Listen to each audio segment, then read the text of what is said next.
Golden Boy by Brendan Bozeman. "Oh, Ari, what's happened?" his mother said as he trotted up the front steps to the house. "It's my thumb." It was a small gash in the thumb muscle, still bleeding. "How did it happen?" "I don't know. I was in the woods." She took him inside and washed his hand in a basin, then tied a bandage around it. She stroked his shiny brown hair and said, "You must be more careful. I can't have my boy getting hurt. I don't want to see his beautiful brown eyes cry." "I won't cry, Mommy," he said, staring up at her. She hugged him and started boiling water for tea. Ari went back to the front porch and sat in the afternoon breeze. "A North Carolina spring breeze is the finest thing a man could want," his father would say. But he said a lot of things were the finest thing a man could want, and he never had anything like the second finest thing to talk about. Patches came over and hopped onto his lap. He petted her as she circled around, getting ready to lie down. He spoke to her, telling her about his day and asking if she had caught any mice. His mother came out with a steaming mug. "Nice and sweet, the way you like it, dear." She sat on her rocker and smiled into the front yard. "We'll sit here till Daddy comes home. Then we'll get ready for dinner. But first, my beautiful boy, I have a secret." Ari sat up, causing the cat to throw her head up and prepare to flee. "A secret?" "Yes." "But you should know what it is." "How can I?" "You should be able to see what it is." She smiled and her eyes sparkled. Ari looked all over the yard, the porch, the cat. He could find nothing that could be a secret. He jumped to his feet to look further, and the cat scrambled away. "No, Ari, you can't see it from where you are." He looked again, spinning around in circles, looking at the ceiling of the porch, the windows, anything. And yet he found nothing. "If you can't tell, you'll just have to wait for Daddy." Ari was not pleased, but he sat, sipping his tea and staring at the driveway. Finally, they heard the sound of a car, a black Hudson Comet. Ari ran out to the driveway. "Daddy, Daddy, we have a secret." His father got out of the car, got his briefcase, and went up the steps. "Well, Bobby, what is it?" His father called him Bobby. "I don't know. Ask Mommy." "Do you see anything different about me, John?" "No." "Come on. No need to be polite." She stood up and turned sideways, pushing her stomach out a little. "Why, you're pregnant." "Oh, yes," she said. John dropped his briefcase and ran over to hug her. "That's wonderful." They did a little dance on the porch. Ari ran over to hug them both. "A little brother." "Oh, we don't know that," said his mother. "We'll know in good time." John said, "We'll have to get the baby stuff." "Whose baby stuff?" said Ari. "Yours, of course," said John. "Now come on and help me." They went straight to the attic. Daddy didn't even change clothes. They rummaged around the old boxes and found the crib, the rattle, and everything else, even Ari's old teddy bear. Through the small window in the gable, the town could be seen off in the distance. "What will you name it?" said Ari. "We don't know, Bobby. We just found out. Usually we wait until the baby is born. My family has always done that." "You should get to know the baby and then give it a name." "You can give some suggestions, too." "Why does Mommy call me Ari, but you call me Bobby?" "Your real name is Robert. Your mother calls you Aurelius because you're her golden one. And Aurelius means golden. I've told you that before, Bobby. You just don't remember." "I know. But isn't it weird to have two names?" "Not at all. I'm Daddy, but I'm also John. And your mother is Mommy and Nancy." "Oh." "You have 4 names. Robert, Bobby, Aurelius, and Auri. Oh, yeah. John tousled his hair. Pay attention to the details, Bobby. Yeah. Bobby curled his lips in. Bobby felt he had a million questions at once, but he couldn't put a single one into words. He didn't know what to ask about a baby. His parents filled him in on many of the details, though. They said it would be fun to have a sibling, but they carefully worked in a few things about not being jealous. His mother said, "You need to remember, Ari, you're my special boy. The baby will also be special, but special in its own way." "That's right, Bobby. You just remember to be the best boy you can be, and don't worry about it if we have to take care of the baby when it cries. It doesn't mean we prefer him." "At least for a while," said his mother. "Think of it like the cat. We've talked about how someday the cat will go to heaven. Isn't that right, Ari?" John made a cross look at Nancy. She glanced at him as if to say, "Be patient." Bobby said, "Yes, we all go to heaven someday." "That's because God loves everyone. So you should love Patches with all your heart, but know that she has her path in life, and so do you. You'll love your brother or sister. Just remember that you'll have different lives, and will love each one of you for who you are." Bobby nodded and knit his brow earnestly. "We're the same, but different." "Yes." "Will it be big?" His parents laughed. "We don't know," said his father. "If it's a girl, you should call her Peyton."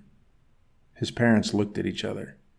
"If it's a boy, you should call him Robertson or Carl, something with a C."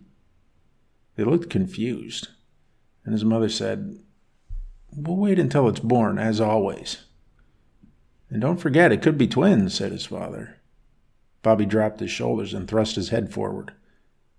4 more names, at least. Bobby played out front the next morning. He always played games with his mother in the morning, and she would teach him some letters or counting. But she was never harsh with him, and often they barely covered any work. When he was ready, she would leave him there alone. Bobby was afraid about the baby, and though he didn't know it himself, it was keeping him closer to the porch than usual. He stayed in the sand area, although he was old enough for what they called the woods or the bosque. It was full of large bushes and small trees that blended into the sand area and partly connected to the, quote, real woods or the forest, which was populated by tall pines that appeared like columns and faded into a brown-greenish background.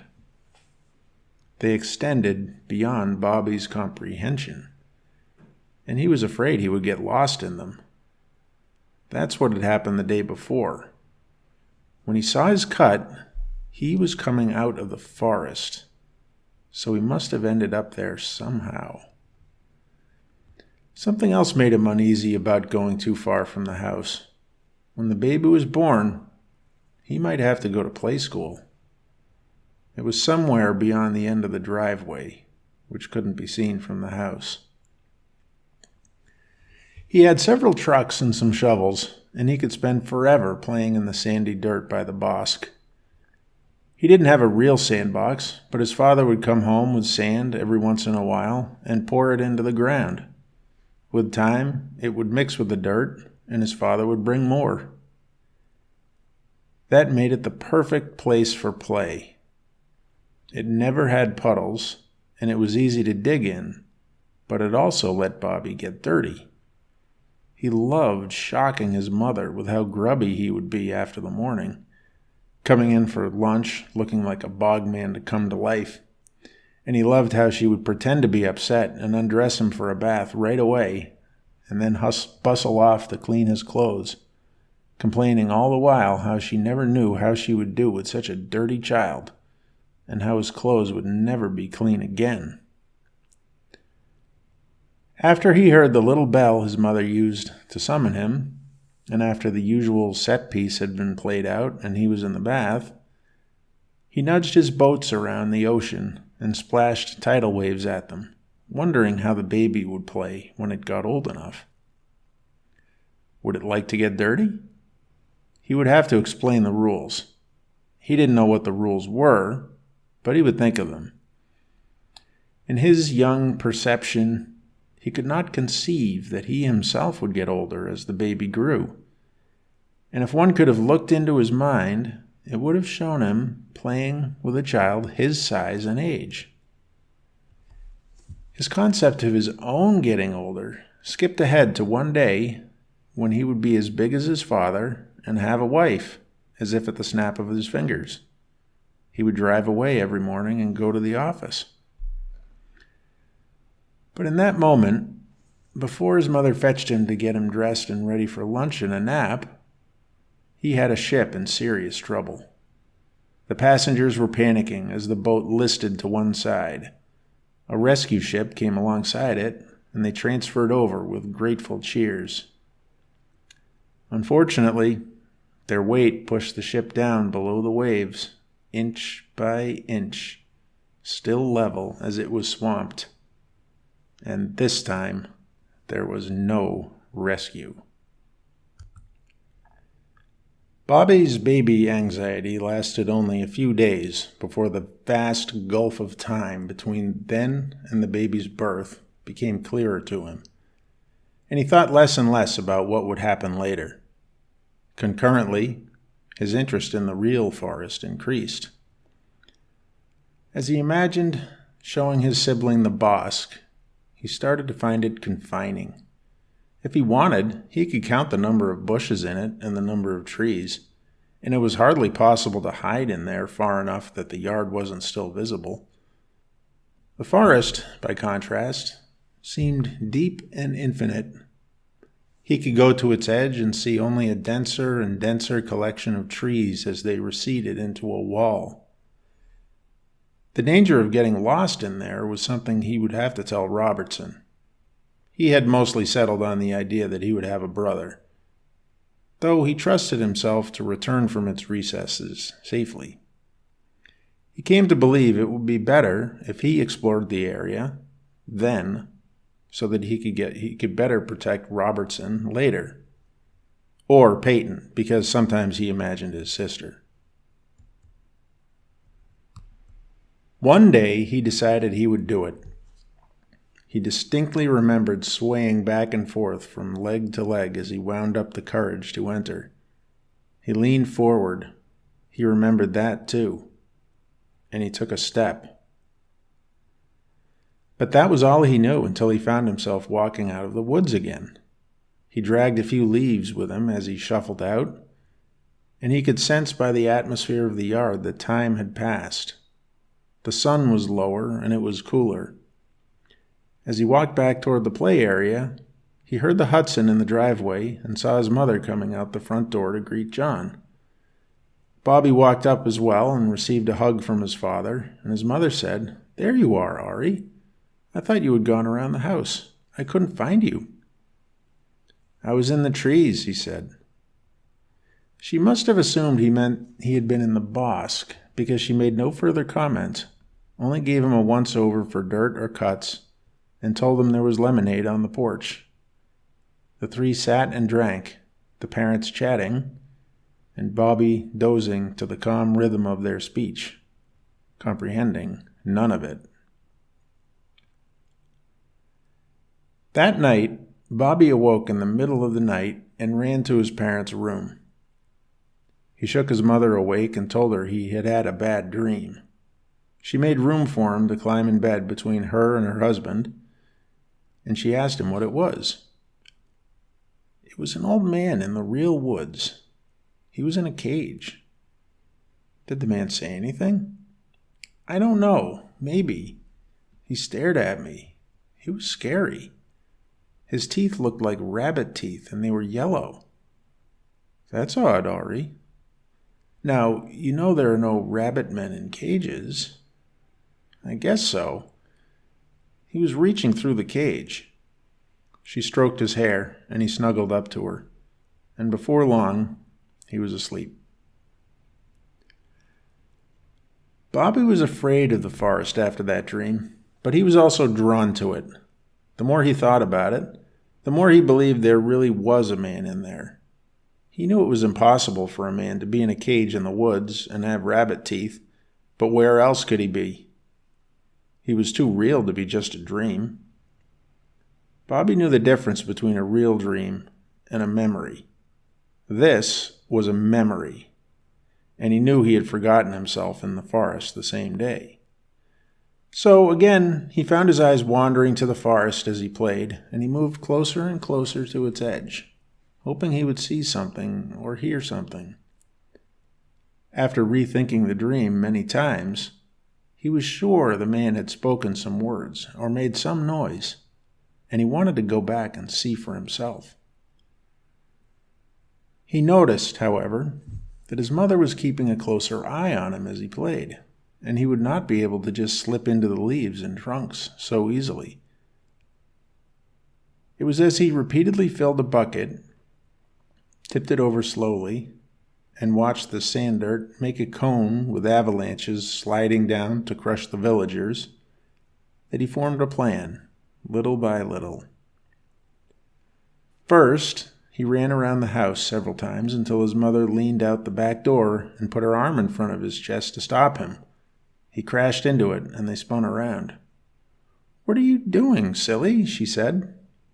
"I'm going around. I'm chasing a butterfly." "There's no butterfly." "I'm pretending there's a butterfly, silly." She laughed. "Don't ever stop being cute," she said. Bobby kept going, and when he was at the corner of the house near the backyard, on the side where the den was, he walked diagonally toward the forest. He went just a few feet in and then returned. He went around again. He could remember those few feet into the forest. He remembered.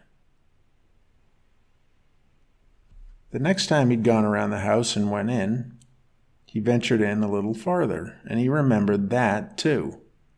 He kept making forays a little farther in each time until he could only barely see his house through the distant leaves. If his mother searched for him then, he would be caught. He turned and peered between the trees. Off in the distance, he could see, near a tree and behind a bush, he saw a brown smudge that looked like a piece of wood. Cut wood, such as for a house or a box. He moved his head around to different angles and walked a few steps left and right, checking that he wasn't out of sight of the house. He could see that the wood was only about 3 feet tall, and it looked like it was solid all the way around. He thought it was a box. He looked back toward the house again, and seeing no one outside, he called out, "Hello?" There was no sound. Again he checked the house. This time, he was louder.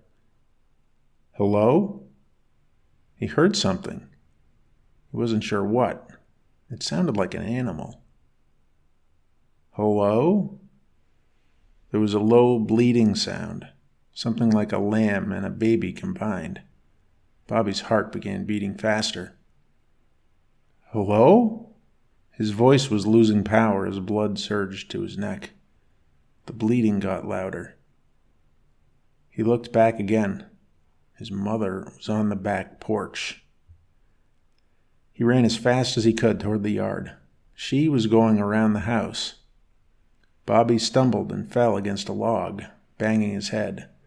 At the same moment, he had seen his mother looking into the woods, and in a few seconds, he heard her footsteps. She picked him up.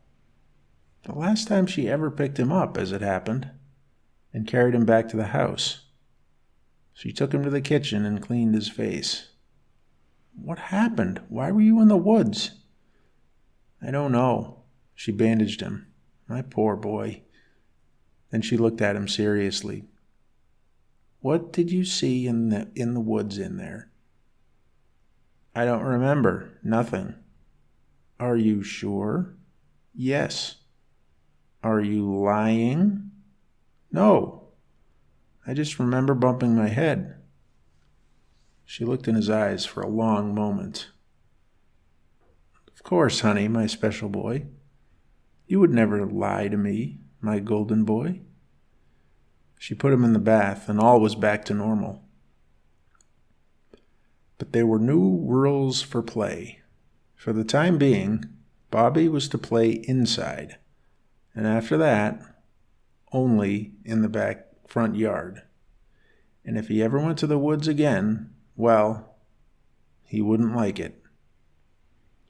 The inside-only rule lasted a long time, and Bobby spent many days building card castles on his father's desk and gazing out the window toward the forest and the box. The impending arrival of the baby took over family life well before its actual birth, and Bobby forgot about the forest, mostly. He might look at it from time to time, but he never considered going in, especially after Philip, named after their grandfather, was born. He remembered not to be jealous, and he helped him when he could. As he grew, he was allowed to watch over him more and more. Bobby treated him like his only friend, and he talked to him all day long and sometimes read him books. He had never seen a baby before or seen it grow, and with each stage of life, he assumed Philip looked exactly like every other boy his age would, in spite of Philip's blonde hair and blue eyes. He understood that they, the two brothers, were different and the same, but to him all other boys were Philip. They often played in the sand dirt together, where many supplemental lessons in the alphabet, counting, and whatever else was important took place. One day, Philip asked, "Why is it dirt and sand? Haven't you seen Daddy put sand here?" "Yes." "Well?" "It mixed with the dirt." "That's right, Philip. Good job." Bobby went back to building a long wall around Troy. Philip crouched down next to him, his diapers crunching. "Why is there a wall?" "It will keep the Greeks out. Daddy told me all about this. They have to get across the wall. I'm Achilles. You can be his friend, Patibus. Do we win?" "Sort of. But this is our battle. We can make it however we want." Philip suddenly pointed to the yard, his arm bending as toddlers' arms do, a little too far. A rabbit bounced across the yard. To their astonishment, a goshawk swooped down and snatched it up, heaving its wings as it struggled upwards over the forest.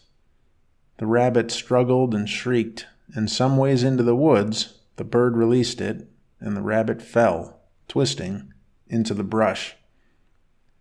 They couldn't see it, but they heard it cry as it scuffled through the leaves.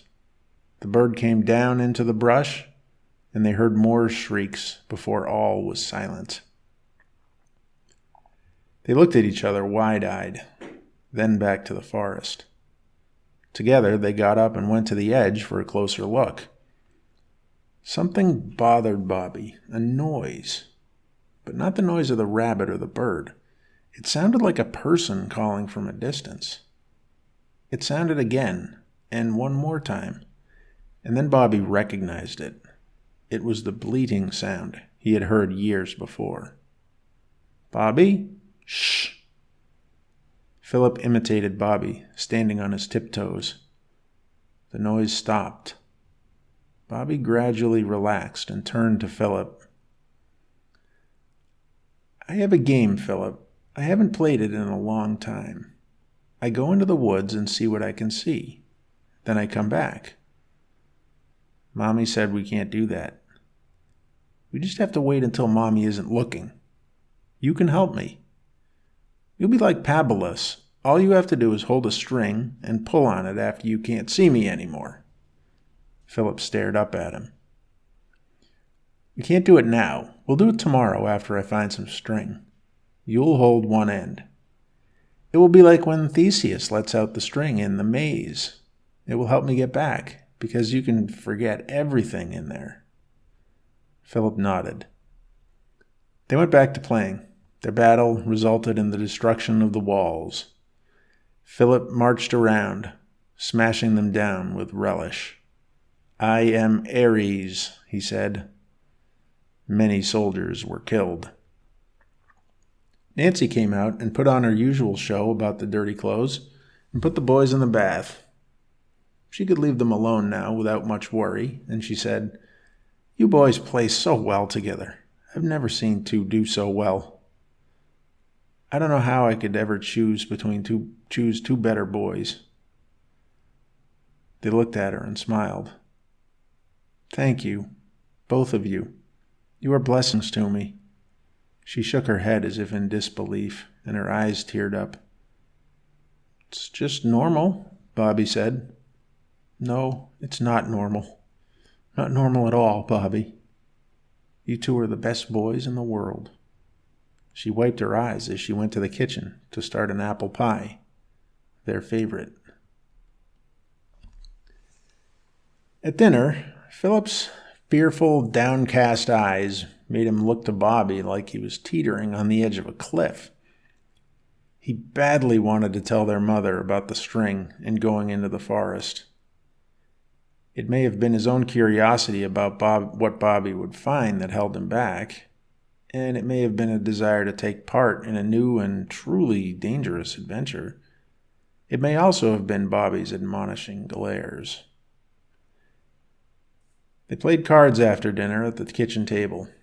They let Philip win, but it wasn't entirely a gift. "Do you know you might be the only boy who can play gin rummy at your age?" said John. "How did they make you so smart?" Philip shifted in his seat and looked around. The subject of where he had come from had not been explained to him yet. "Nancy," said John, "when are we getting him out of his diapers? It's just in case. But he hasn't made a mistake in ages. Surely he'll be fine." Nancy did not respond. John shrugged his shoulders and dealt a new hand. This time he won. "You are smart," he said to Philip, "but we can't have you getting puffed up." "Arrogant," said Nancy. "Arrogant," repeated Philip. "Big-headed," said John. "Proud," said Nancy. "Haughty," said Bobby. "No," said Nancy. "That has to do with status." "Too big for your britches," said John. "Fisty," said Philip, holding his fist in the air. "Good," said Nancy. "Novel." "Inventive," said John. "Do we have any string?" asked Bobby. His father blinked and said, "String? What do you need string for?" "I want to make a fence in the sand dirt tomorrow. There'll be palisades. Caesar will conquer the Gauls." John got up and rummaged around various drawers. "Here we are. I'll leave it on the counter in case I don't see you in the morning." Philip stared at the string like it was a murder weapon. Bobby reached for Philip's hand. "Come on, Philip, let's go upstairs. We can play blocks. I'll read a book to you." Philip left with relief, and they occupied themselves until bedtime. The next day, Philip was sent downstairs with no diapers under his shorts. John was still home, sipping a coffee, and he put Philip on his lap. Nancy came down soon after. "This is good," said John. "It's important to take steps forward." Nancy smiled and nodded, but she looked down when she did. John checked his watch and stood up quickly. "I'll be off now. See you tonight." He gave everyone a kiss, and as the sound of the car's engine receded, Nancy made the boys some oatmeal. "Now," she said, "what would you like first, spelling or math?" Bobby put his hand on Philip's shoulder and said, "You choose." "Math." As they ate, she put flashcards on the table. First, however, she held her fingers up to practice finger counting. "28, said Bobby. "Right." 72, said Philip. "Right." The numbers kept getting higher. Philip lost track after 300, but Bobby held on all the way to 10,000, albeit with some mistakes along the way. Then they moved on to the flashcards, having them answer alternately. She sped up the pace, faster and faster. Through the tens, Bobby and Philip were about equal. It was only above that Bobby showed he was ahead. "That's enough of that," said Nancy. "We'll do some sums in a while. Let me make you your tea."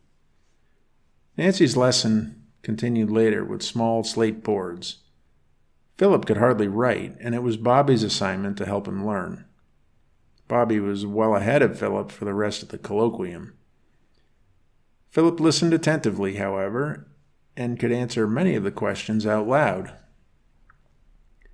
Nancy felt they had done enough for one sitting. "Fine, boys, just fine. You've done well. Now go out and play, but not in the sand." "May we play blocks instead?" asked Bobby. "Of course, Ari. You and Aggie have fun." "Aggie? Why did you call him Aggie?" "It's just a joke. Argentius, the silver one." "I didn't know that was his other name." "It wasn't. I just made it up. Maybe I'll switch you two back and forth." Bobby squinted one eye at her. "No, Mommy. I'm Auri. I've always been Auri." Nancy rolled her eyes. "It was just a joke. It doesn't mean anything. I won't do it if you don't want. You are my wonderful boys. I would never make you unhappy." They went upstairs to play. As they did, Bobby reminded Philip about the string. "We'll do it while she's making lunch. In the meantime, we have to make that fence like I said, but not waste any string." Philip nodded, and in a while, they were called back downstairs for spelling. This class was short. Nancy kept a strict time limit on it. Then she taught them some Latin and some French, just a little. And then she gave them a snack and started reading to them. Bobby helped. He could read quite well. Philip's strength was in memorizing what was said and repeating 2 or 3 lines at a time. "I don't think you'll need to go to school," she said. "I don't think they'll be able to keep up with you. Most boys think you can only count to 10 on your fingers." Bobby and Philip gaped at each other, astonished. And they've never even heard of Latin or French, much less Charles Dickens. "What are other children like?" asked Bobby. "Are they stupid?" "No, they're not stupid. They're just uneducated. And why don't we say less smart?" "Do they look like... What do they look like?" "The ones your age look like you. But they might have different colored hair and things. You see how Aggie, Philip, has blonde hair like me? Some have black hair like your father. Some have what's called red hair, but it's not red. It's more like orange. It's just like how blonde hair is somewhat yellow or gold, but they call it blonde. They're about your size, and they may look similar to you. They might have hair and eyes like you, but you'd never mistake one for another." "But Ari, you've asked me this 100 times. What else do you want to know?" "I'm just wondering." "Here, you read for a while." They had been reading this book for a long, long time. Nancy had to explain parts of it, and they didn't know all the words. They went for a particularly long time that day, until Nancy said, "That will be all for today. Look at the time. It's almost lunch. We'll have to leave history for tomorrow." She stood up. "Which is fine." "And why is it fine, Ari?" "Because it won't change." "That's right. Now go on out and play." The boys leapt up, and Bobby dashed over to get the string. "For the Palisades," he said. Bobby kept an eagle eye on the house to see what his mother was doing. When she was definitely in the kitchen, and he could hear the clangs of pots and utensils, he took Philip to the edge of the woods. He brought several sticks with them so they could say they were building something if their mother looked out. He tied the end of it to Philip's wrist and kept the ball. "When you can't see me anymore, give me 2 tugs. If I tug back, everything's fine. Keep tugging twice every once in a while after that." "What if you don't tug back?" said Philip.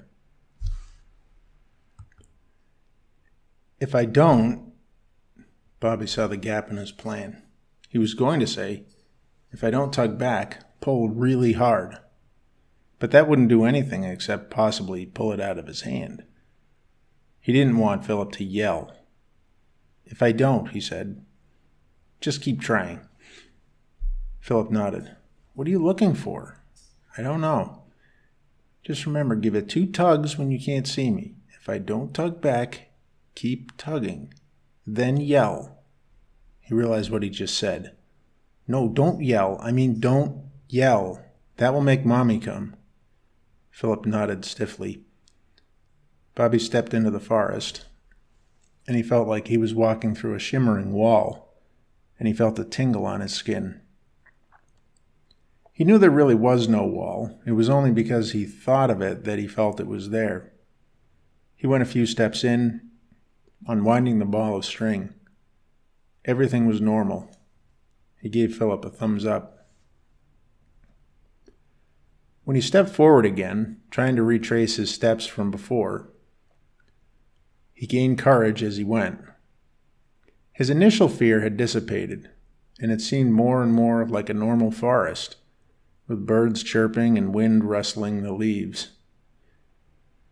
He was careful to unwind the string so it didn't get caught anywhere. The forest floor was fairly open, but there was undergrowth all around. Then he saw it. It was that brown board, just like he'd seen it before, sitting under a tree. He looked back at Philip, who was staring after him with a deep frown. Bobby stepped closer, and turning, he could barely see Philip anymore. He went yet a few steps more, and he could see that it really was a wooden box. He couldn't see a door. 2 light tugs came at his wrist. He tugged back. He took several more steps and said, "Hello?" There was no sound, and he ventured further. He felt 2 tugs and tugged back. He swung around the side of the box to see the other side, giving it a wide berth as he did. He could see metal hinges. 2 tugs, 2 tugs back. "Hello?" He heard a low voice, almost a growl, that turned into a soft bleat. Exactly the same sound as before, only much quieter. He went farther and saw that there were bars on the box, with fur pressed against them. "Hello?" He took a few steps forward. The shape continued to make its sound, but Bobby could not make out its shape, so closely was it huddled against the door. He got to within a few feet. The animal moved. Claws scraped the floor of the box. The fur moved upward, and Bobby could see that it was the hair on top of someone's head. Someone small. But as the face appeared, it was not young. It was the wrinkled face of a starving old man, impossibly gray, with wide, bloodshot, pleading eyes. It let out a bleat, and Bobby could see yellow buck teeth protruding from chapped lips, so parched they looked like crumpled wax paper. It looked at him, head swaying back and forth, as if from a great strain in holding it up. Bobby was transfixed. A tingling sensation spread across his body, the feeling he had had upon entering the forest, but 100 times as intense. He stepped forward. "Who are you?" "Aurelius," it shouted. At the same time, it reached through the bars and tried to scratch Bobby's hand with long, yellowed fingernails. It missed. Bobby fell back, dropping the string. It felt like he could move only slowly, like in a dream. He stared at the form in the cage. "Who are you?" It answered slowly, "You know my name." Bobby's mouth was open. Then, very slowly, it said, "Robertson." Bobby's brain stopped, and he lay, propped up on his elbows, as he watched the thing pull its arm back and bleat through the bars. Out of the corner of his eye, he saw the ball jumping away from him and unraveling as Philip tugged at it again and again. Time flooded back to him, and he ran, somehow thinking to scoop up the string. He saw Bobby, who was waving and jumping. There was a loud bleating behind him, and he kept running, unable to breathe and starting to pass out. But he crossed back into the yard and fell into a heap, almost unconscious. "Bobby!" cried Philip, his voice breaking with terror. Bobby caught his breath again, and in a minute he was able to sit up. "What happened, Bobby?" "Did you hear anything?" "There was a scream, a strange scream." "It's a monster," Bobby said. "You saved me. If you hadn't pulled on the string, I guess I'd still be in there." He knew it was the man he had seen in his dream before, but it wasn't a man, and the teeth weren't the same. Or rather, he knew they weren't rabbit teeth. They were just buck teeth that looked like rabbit teeth because his face was so skinny, and his claws were really just overgrown nails. And he only looked like an old man because he was so emaciated and unhealthy. Really, it was a boy. "We'd better get back to the sand dirt and finish that fence before Mommy finds us," he said. "I want to try again tomorrow." "Tomorrow?" "Yes, tomorrow." "But it will kill you." "I'll be fine. You'll see." The next day, Philip was both more comfortable with their plan and more nervous about what would happen if Bobby were caught by the monster. "It's trapped in a box, Philip. It can't get out." "Yesterday you said it would have killed you." "I said I'd still be in there. That means I'd be lost, not dead. Just do the same as yesterday. I'm going to talk to it." Philip turned white. "It talks?" "Yes. I don't really know what it says." Bobby held the end of the string out to Philip, who took it with shaking hands. "Bye, Bobby." "Don't worry," said Bobby. Bobby went to the box faster this time, presenting himself in front of the door without hesitation, but at a good distance. The mournful face of the thing looked up and smiled, the gray cheeks pulling away from the yellow buck teeth. Bobby's pulse quickened, and his voice caught as he spoke. "How did you get here?" The creature coughed. "I have been here so long, I can't remember." Its head sank. Robertson's voice seemed less raspy than before. It sounded more boyish. "Where did you come from?" "The same place as you. I was with you a long time." It raised its head and penetrated Bobby with his gaze. The eyes sparkled. "Do you remember? We played in the sand dirt." "What? That's not possible. I've never seen you." "You can't remember. Everything's forgotten once the choice has been made. We were brothers." "But you've been out here before." "Yes, yesterday." "No, years ago. You ran away." Bobby stepped forward to hear the weakening voice. He felt the string tug, and he tugged back. "Is that a new brother or sister?" "Brother, Philip. Grandfather's name." Bobby couldn't speak. "There will be a choice." "What choice?" "You'll find out." "What choice?" "Go there," said Robertson, pointing deeper into the woods. "You'll believe me then." Bobby looked that direction and saw only trees. He started walking, feeling the occasional tugs on the string. It was getting caught on bushes and scraped against tree trunks, but it hung patiently on leaves and branches most of the time and tensed up straight now and then with tugs. Continuing on, he saw another box only a little way off. He walked toward it, but by now the string was stretched over so many things he couldn't feel any tugs. He saw the string pull tight farther back, but the tension did not reach his hand. He kept unspooling it as he walked, but when he turned, he could see Philip was yanking the string frantically. He could feel his mind wandering, as if he were falling asleep.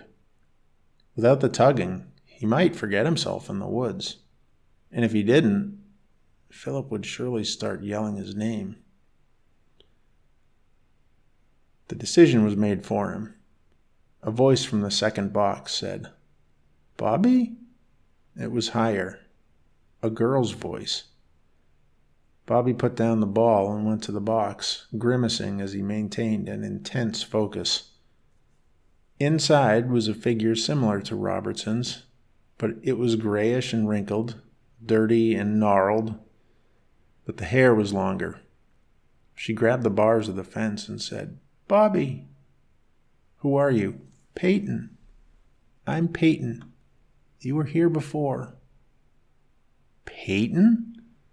"Yes." With that, she coughed, and blood came out of her mouth. "Why are you here?" "Bobby, of course I am. I didn't have a chance." "Please go. I'm always sad, Bobby. But you make me sadder. Please go." "But I'll let you out," he said, lurching toward the cage. "No, you can't. You'll die." Bobby ran toward her anyway, and she stretched through the bars and scratched his chest. He looked down at the blood, and then panic overcame him. He ran, but he didn't look where he was going. His mind was swimming and unfocused. Then he heard Robertson rasping at him. "This way, this way." Bobby obeyed, and he found Robertson's cage. "The string is there," said Robertson. "You can't help us. Go." Part of the string was hanging across a bush. He grabbed it and felt Philip's insistent tugging. He pulled the tendrils of his thoughts closer to his mind and turned to Robertson. "You have to tell me more." Robertson turned his back. "What else can you tell me?" Robertson bleated pitifully. "What is it?" Robertson sobbed. "There is one more. He's farther in. He was before Peyton. He knows all." Robertson bawled and heaved. "Stop telling me these riddles." Robertson would not say another word. The string pulled harder, and Bobby growled in frustration and followed the string back to the edge of the woods, his mind deteriorating like a sandcastle, and stumbled into the yard. It felt like reaching heaven.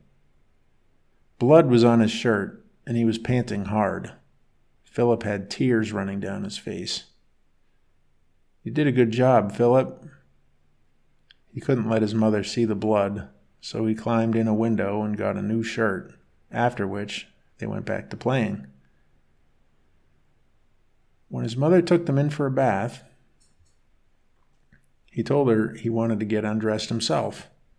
"I'm getting older," he said. "Who ever told you a thing like that?" she asked. "No one. We just want the door closed." "But Philip needs—" "I'll help Philip." Her mouth dropped open. "It's really past time," she said, casting her eyes down. She shut the door. Bobby was able to clean the wound, and there were bandages in the cabinet. It wasn't as bad as it had felt, and by the next day, he would be able to say he scratched it in the bosque. His plan unraveled when his mother started to open the door. Bobby pushed it shut abruptly. "I have new clothes, Bobby." "We don't need those." "Bobby, I want you to tell me what is going on right now. You can't put on your dirty clothes." She forced open the door and saw Bobby's chest. "I got caught in the bosque," he said. "I was breaking off twigs for our fence and it cut me." His mother looked at the wound. "There are 2 scratches," she said. "Did this really happen in the bosque?" "Yes, it happened in the bosque. I fell on a sapling and it cut me twice." "Are you lying?" she said. "No, I'm not lying. Why would I lie?" Her eyes teared up. "You can't lie, Bobby." She left the clothes on the floor and left, weeping. As Bobby and Philip put on the new clothes, they heard their father come home, and their parents went to the den where they had a heated discussion. They quietly left the bathroom and went to the stairs, where they sat on the top step to listen.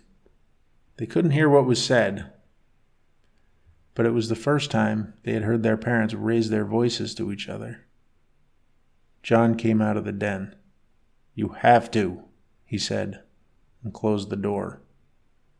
He went to the stairs, so they hurried to their room and changed into pajamas. They had twin beds that had a window and a table with a lamp between them. Philip got into bed, and Bobby sat on top of the covers with a book and began reading it aloud to Philip. They heard John come near the door, listen, and then go back downstairs. He came back with milk and cookies and got them both into bed. He told them a story about Diomedes, who attacked Apollo 3 times. Then their mother came in and read to them from Charles Dickens.